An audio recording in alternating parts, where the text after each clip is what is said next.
السلام علیکم۔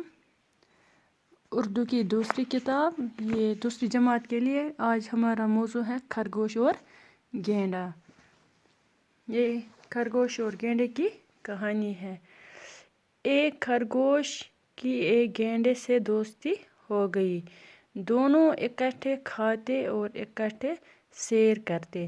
سب جانور اور پرندے ان دونوں کی دوستی کی مثالیں دیتے۔ لیکن گینڈا خرگوش پر اپنی طاقت کا ہر وقت رعب جماتا۔ یہ ایک خرگوش اور گینڈے کی کہانی ہے۔ اس میں خرگوش اور گینڈے کی بہت دوستی ہوتی ہے۔ دونوں اکٹھے جاتے، کہیں پر بھی جب جاتے اکٹھے، جب سیر کرنے جاتے تو ایک ساتھ جاتے۔ سب جانور ان کی دوستی کی مثال دیتے تھے۔ لیکن جو گینڈا تھا وہ ہر وقت خرگوش پر رعب جماتا تھا۔ گینڈا اپنی طاقت پر اسے بہت فخر تھا۔ وہ خرگوش کو اپنی بہادری کے قصے سناتا تھا۔ اپنی بہادری کے قصے وہ ہر وقت خرگوش کو سناتا تھا۔ خرگوش بیچارہ چپ رہ کر گینڈے کے خوفناک قصے سن لیتا۔ بیچارہ خرگوش بھی کیا کرتا، وہ صرف اس کے قصے سن لیتا تھا۔ اسے غصہ بھی آتا کہ گینڈا ہر وقت اپنی بہادری کے قصے سناتا رہتا ہے۔ اسے کبھی کبھار غصہ بھی آتا تھا کہ یہ ہر وقت اپنی بہادری کے قصے سناتا ہے۔ خود کو بہت بہادر سمجھتا ہے۔ یہ خود کو بہت بہادر سمجھتا ہے۔ ایک دن خرگوش نے کہا، گینڈے بھائی، آج تو میں سارے جنگل کی سیر کروانا چاہتا ہوں۔ ایک دن خرگوش نے اس سے کہا، گینڈے بھائی، آج میں آپ کو جنگل کی سیر کروانا چاہتا ہوں۔ گینڈا بہت خوش ہو گیا اور اس نے کہا، ہاں ہاں چلو۔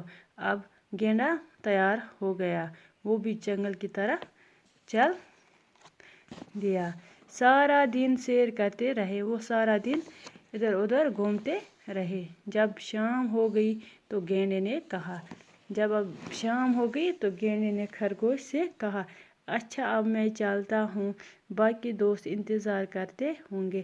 خرگوش نے کہا، ارے گینڈے بھائی، آج تم یہاں جنگل میں میرے پاس ہی رہو۔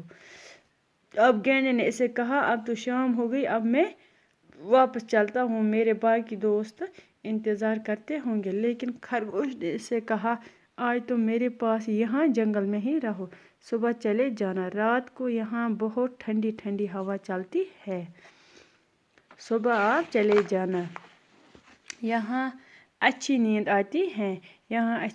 آتی ہے کیونکہ بہت ٹھنڈی ہوتی ہے۔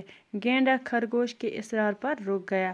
اب جب کہ خرگوش نے اسے بہت تاکید کی تو گینڈا رک گیا اور اس نے کہا، اچھا ٹھیک ہے، میں یہیں رہ جاتا ہوں، چلو ٹھیک ہے، اب میں یہیں رہتا ہوں، لیکن میں تو سوچ رہا ہوں کہ کوئی مجھے یہاں دیکھ کر ڈر نہ جائے اور کوئی نقصان نہ ہو جائے، کیونکہ اکثر جانور مجھے دیکھ کر خوف کر بھاگ جاتے ہیں۔ یہاں بھی یہ اپنی بہادری کا اظہار کرتا ہے۔ وہ کہتا ہے کہ اگر میں یہاں رک گیا تو باقی جو جانور ہیں وہ ڈر جائیں گے، مجھے لگتا ہے کوئی نقصان نہ ہو جائے، وہ کئی جانور بھاگ جائیں گے مجھے دیکھ کر اور بے ہوش بھی ہو جائیں گے۔ تو خرگوش نے کہا، تم فکر نہ کرو میاں گینڈے، یہاں کوئی نہیں آتا اور سب کو پتہ ہے کہ آج تم میرے پاس میرے مہمان ہو۔ تو خرگوش نے اس سے واپس کہا کہ گینڈے میاں، آج تم میرے مہمان ہو، یہ سب کو آج پتہ ہے، باقی جانور جانتے ہیں، یہاں کوئی نہیں آئے گا۔ چنانچہ دونوں لیٹ گئے۔ جب گینڈا گہری نیند سو گیا تو خرگوش اٹھا۔ چنانچہ یہ دونوں سو گئے۔ تو جب گینڈے کو گہری نیند آ گئی تو خرگوش اٹھا اور اپنے ساتھیوں کو بلا کر گینڈے کے چاروں طرف بہت گہرا کھڈا کھودا۔